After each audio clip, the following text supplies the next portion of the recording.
구원이 이르렀으니 라는 제목으로 함께 말씀 나누도록 하겠습니다.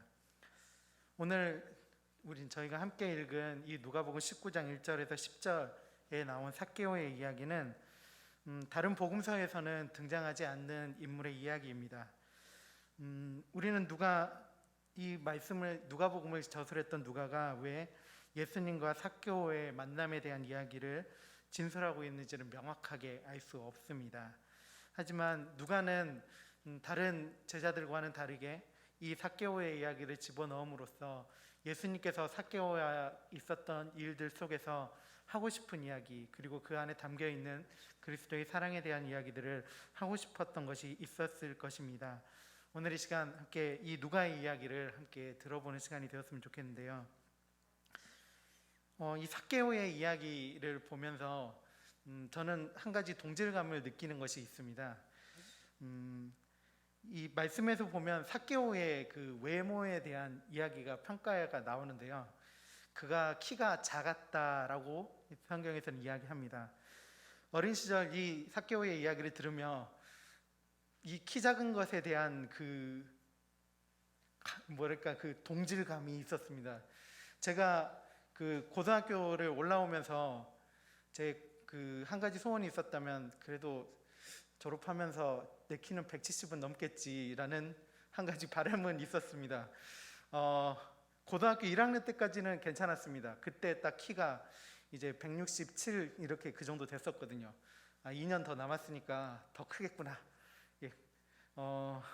2년이 지나니까 위로는 크지 않고 옆으로 크는 제 모습을 보며 하나님께서 내게 주신 은혜가 여기까지구나라는 그런 생각도 하곤 했었는데, 삭개오의 작은 키를 보며 참 작은 사람들은 여러모로 힘든 부분이 있구나라는 것들을 생각하곤 했었습니다. 오늘 이 삭개오의 이 이야기를 보면 예수님께서 유월절을 보내시기 위해 예루살렘으로 올라가시는 그 길, 그 과정 가운데 만났던 이야기를 담고 있습니다. 오전에 설교 때 우리가 잠깐 들었듯이 이스라엘의 명절 중에 가장 큰 명절 중 하나인 유월절, 이 유월절이 되면 수많은 유대인들이 자신의 고향집에 그냥 머물러 있는 것이 아니라 예루살렘으로 하나님을 예배하기 위해서, 그리고 그 명절을 보내기 위해서 올라가는 일을 했었습니다.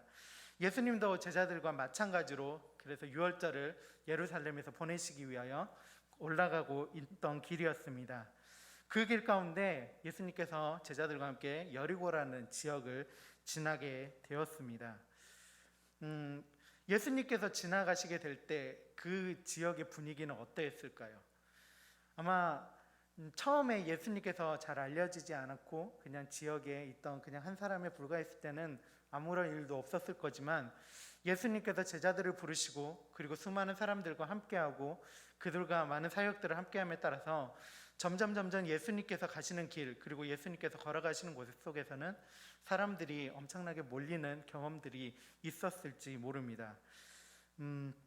오늘 이 19절 1절에서 10절까지 말씀 보면 그런 분위기가 이 가운데서도 느껴집니다. 그래서 이전에 복음서의 말씀을 보면 예수님의 제자들이 그 몰려드는 사람들 때문에 밥 먹을 시간도 없고, 그래서 그 사람들을, 군중들을 피해서 다른 곳으로 이동해야 됐던 그런 모습들을 우리는 여러 차례 볼 수 있었기 때문입니다. 이렇게 유명하고 이런 이름 있는 사람들이 오게 될 때 우리는 지금도 마찬가지로 많은 사람들이 몰리는 경험들을 우리는 할 수 있을지 모릅니다. 여러분은 그런 경험을 해본 적이 있으신지요? 좀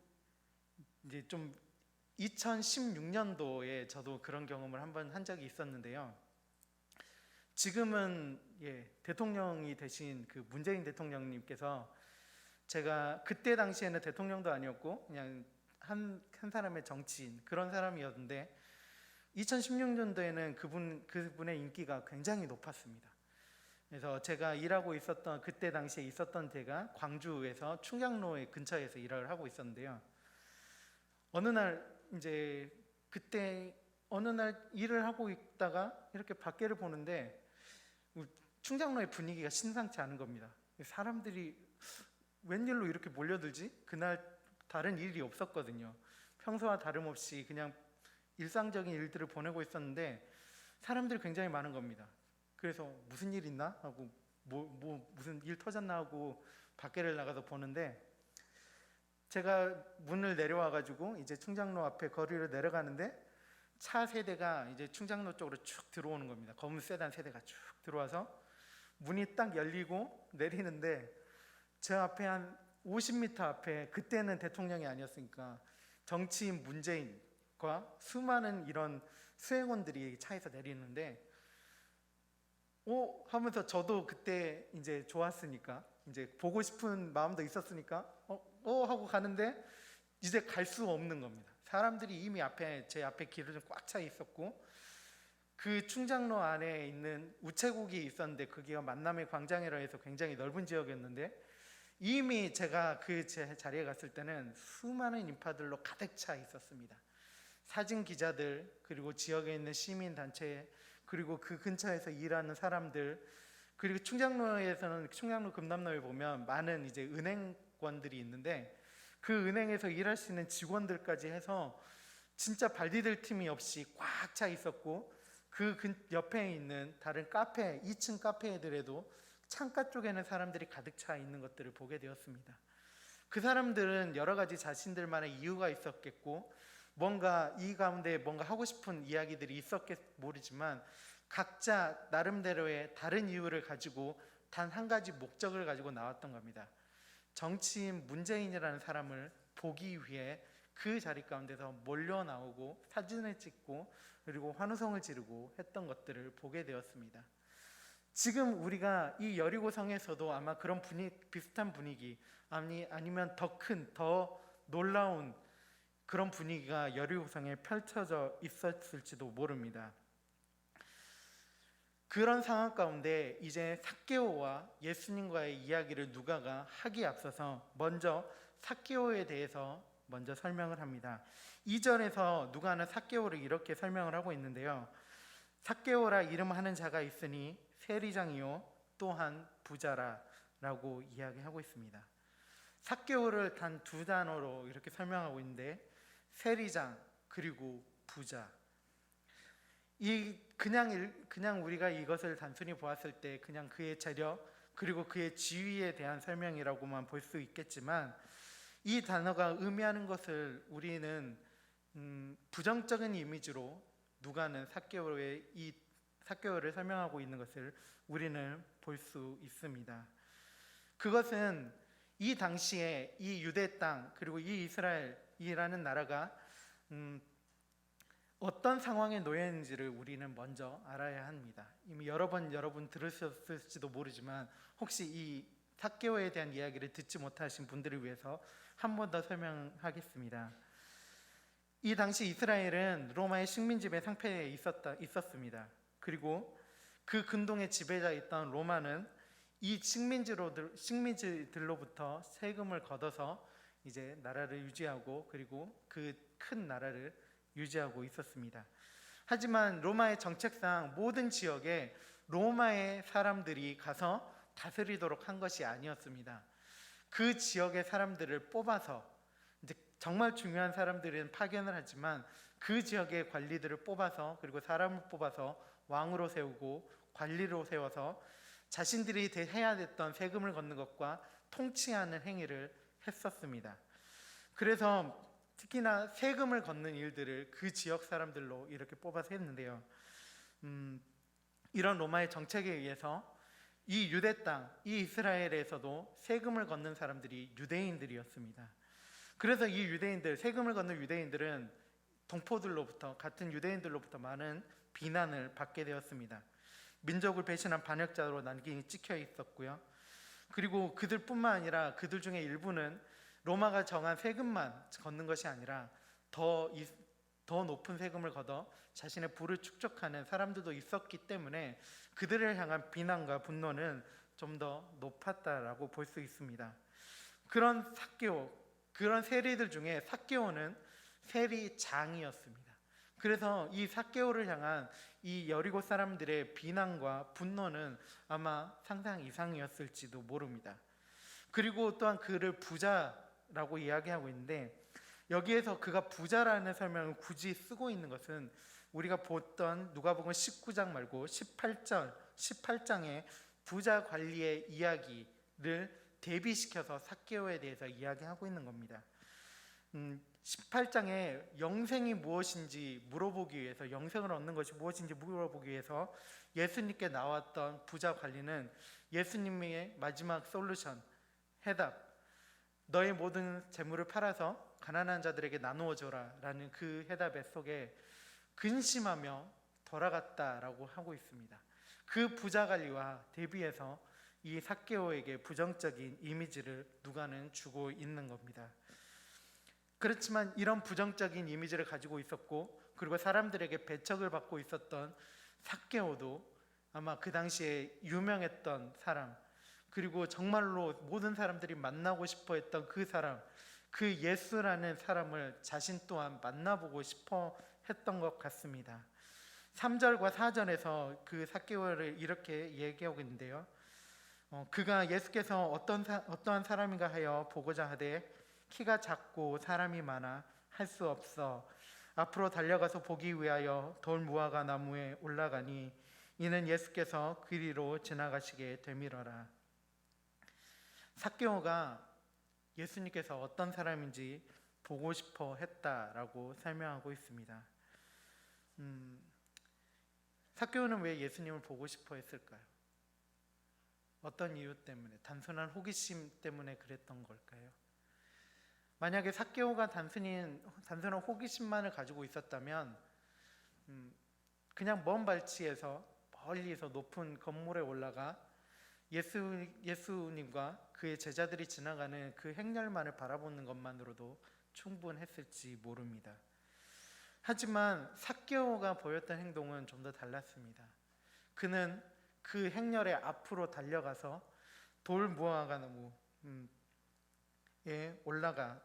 올라가서 예수님을 보았다라고 이야기하고 있습니다. 삭개오는 키가 작았다고 했습니다. 키가 작은 사람이었고, 그래서 사람들에게 배척을 받는 사람이었습니다. 삭개오가 앞으로 가서 예수님을 보고자 했을 때 아마도 사람들은 길을 열어주지 않았을지 모릅니다. 의도적으로 삭개오를 밀어냈을지도 모르고, 삭개오가 앞으로 나오는 것에 대해서 반감을 가지고 있었던 사람들도 있었을지 모릅니다. 그런 상황 속에 삭개오는 자신의 것들, 자신의 지위와 자신의 명예를 내려놓고 나무 위를 올라갑니다. 이렇게 말씀드리는 것은 우리가 생각해보면 그냥 쉽게 생각해도 알 수 있는 부분일 것 같습니다.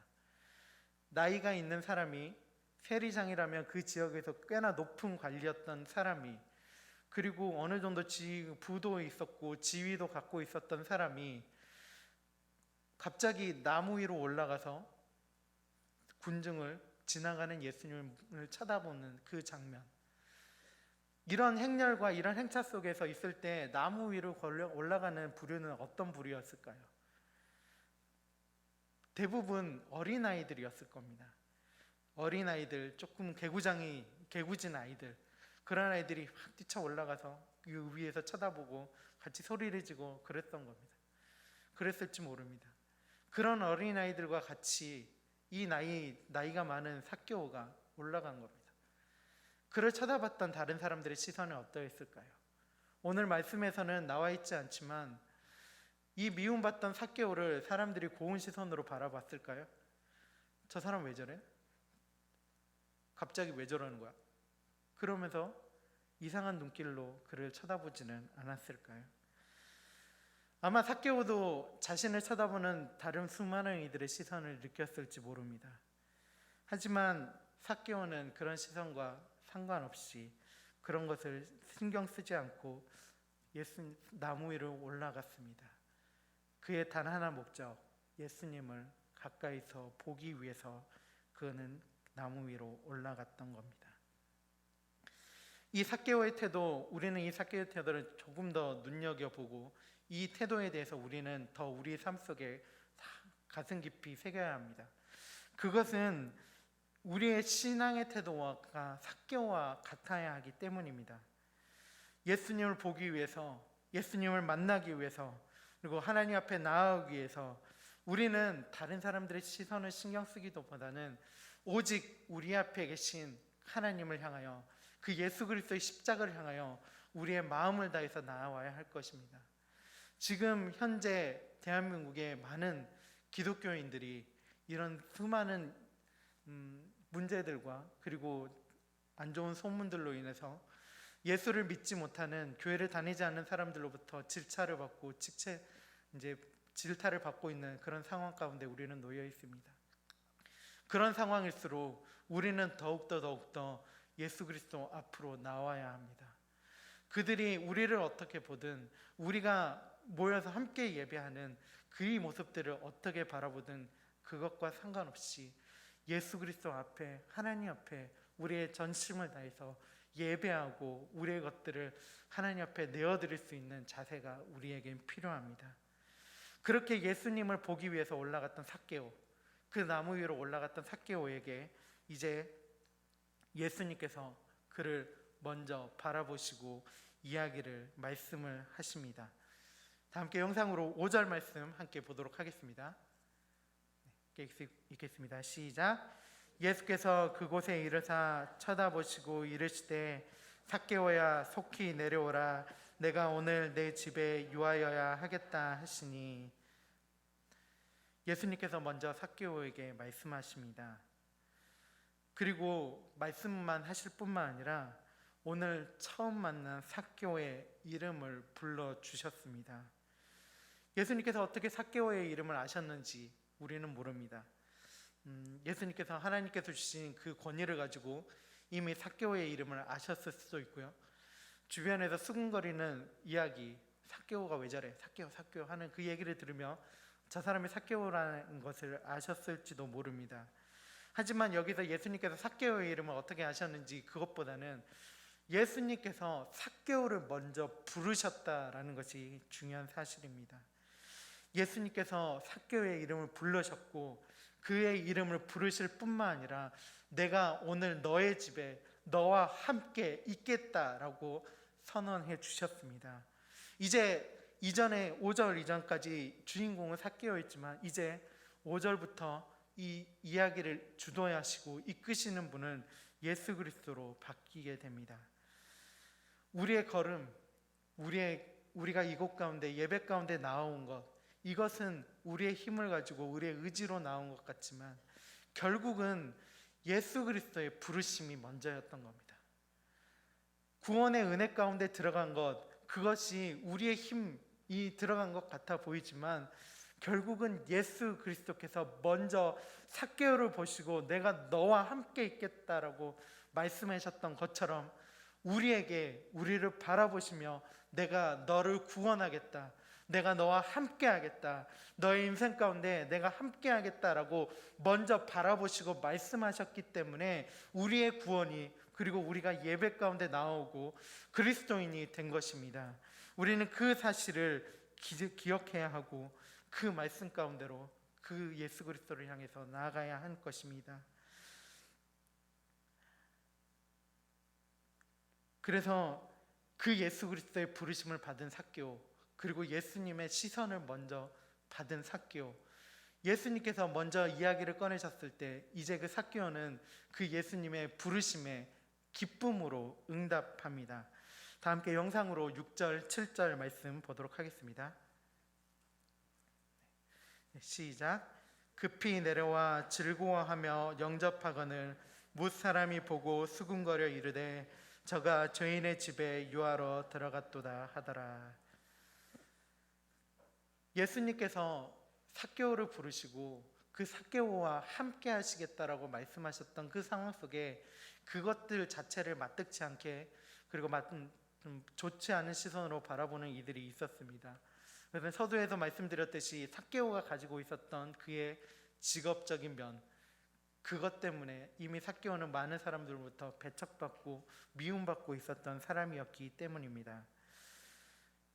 이제 그런 삭개오는, 그리고 예수님께서는 그 사람들의 시선에 아랑곳하지 않으셨습니다. 오히려 그들 가운데 그 시선을 뒤로 하고 삭개오와 함께 하셨으며, 삭개오와 함께 하셨을 때 이제 삭개오는 자신과 함께 하시는 그 예수 그리스도의 그 은혜와 그 기쁨으로 말미암아 이제 자신의 삶을 변화시키겠노라고 고백하는 수준에 이르게 되었습니다. 그는 8절에서 삭개오는 8절에서 이렇게 이야기합니다. 삭개오가 주께 여짜오되 주여 보시옵소서 내 소유의 절반을 가난한 자들에게 주겠사오며 만일 누구의 것을 속여 빼앗은 일이 있으면 내 갑절이나 갚겠나이다. 이렇게 예수님께 고백하며 이제껏 자기가 살아왔던 그 모습이 아닌 이제 완전히 변화된 모습으로 살아가겠노라고 예수님께 자신의 삶을 변화를 이야기하고 있습니다. 삭개오의 처음에 말씀드렸듯이 누가가 적었을 때 18절에 나왔던 부자 관리와 대비해서 그 부자라는 것이 부정적인 이미지로 시작했을지 모르지만 이제 예수님을 자신의 집으로 영접하여 드린 이 삭개오의 그 부정적인 이미지는, 그리고 그의 부자의 이미지는 완전히 변화되게 된 것입니다. 그의 소유의 절반을 팔아서 가난한 자들에 나누어 주고 자신이 누구의 것을 빼앗은 것이 있으면 내가 4배나 갚겠다라고 이야기한 것입니다.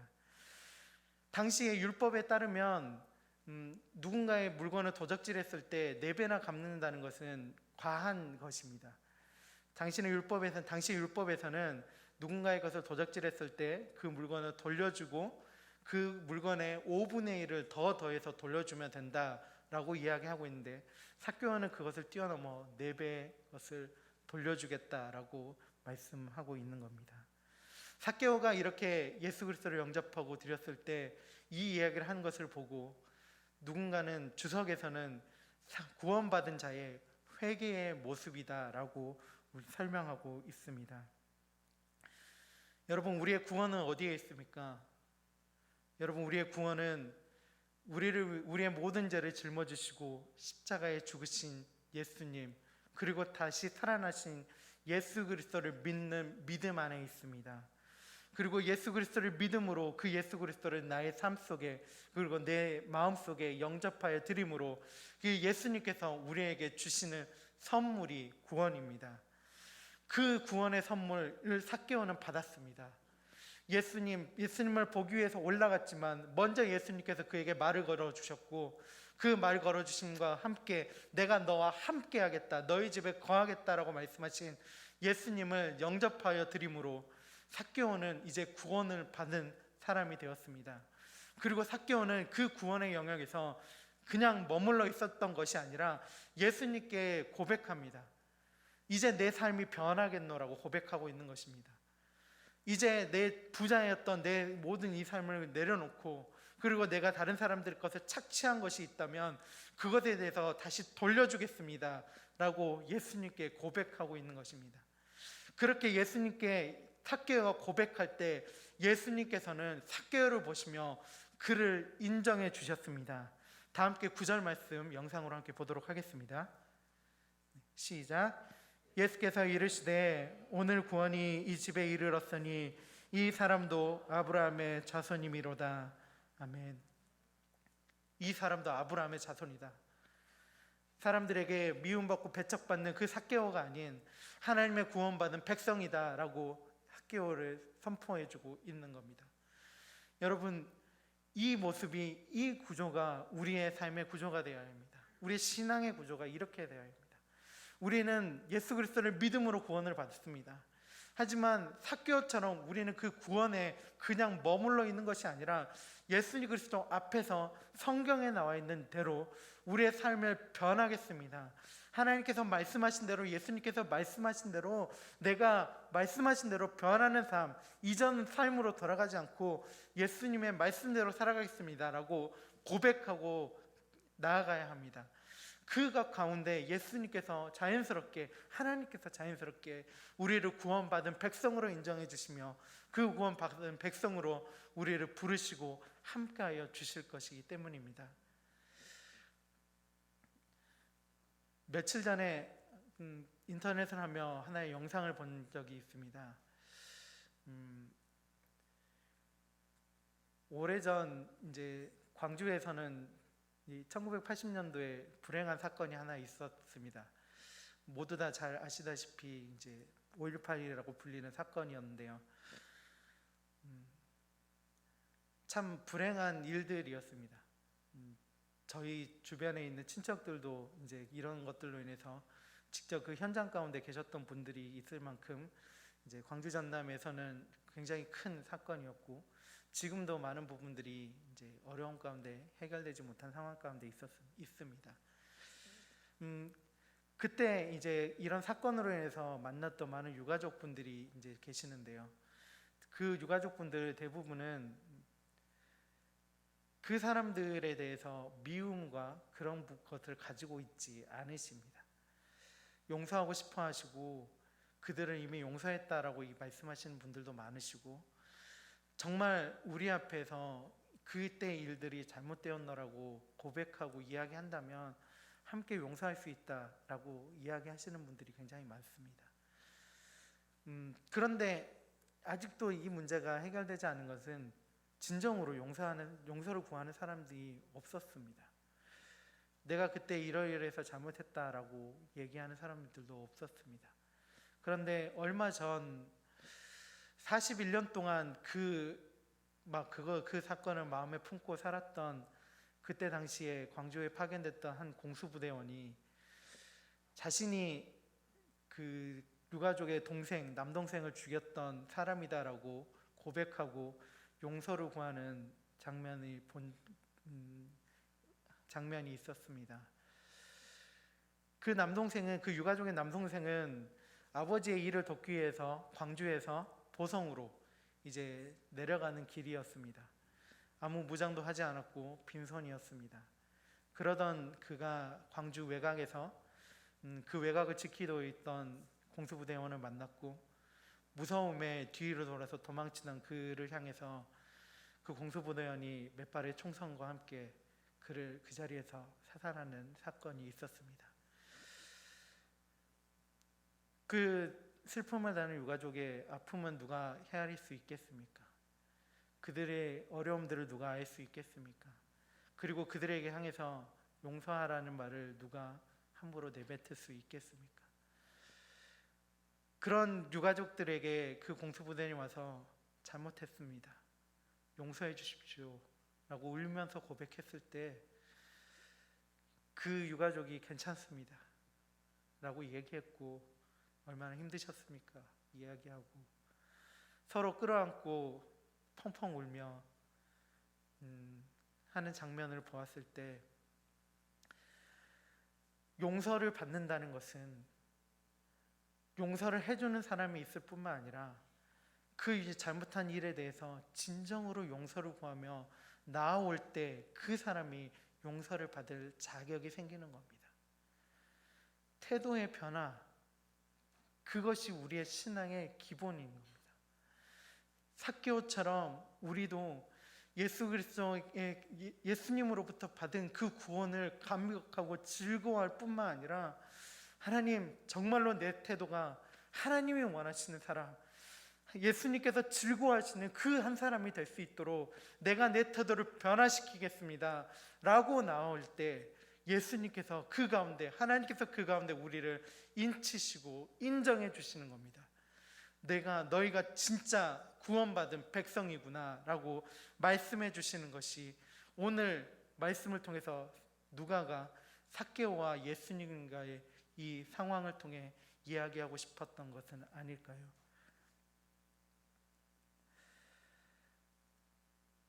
예수님께서는 우리가 그렇게 나아올 때, 예수 그리스도 앞에 나올 때 우리를 구원해 주시고 우리 가운데 함께 하시는 분이심을 우리가 잊지 않았으면 좋겠습니다. 예수님께서 왜 우리를 그러면 그렇게 용서해 주시느냐? 그것은 10절에서 우리에게 설명해 주고 있습니다. 함께 10절 말씀 영상으로 보도록 하겠습니다. 읽겠습니다. 시작. 인자가 온 것은 잃어버린 자를 찾아 구원하려 함이니라. 아멘. 인자, 예수님께서 우리 가운데 오신 것은 우리를 구원하시기 위해서 오셨기 때문이라고 우리에게 말씀하고 있습니다.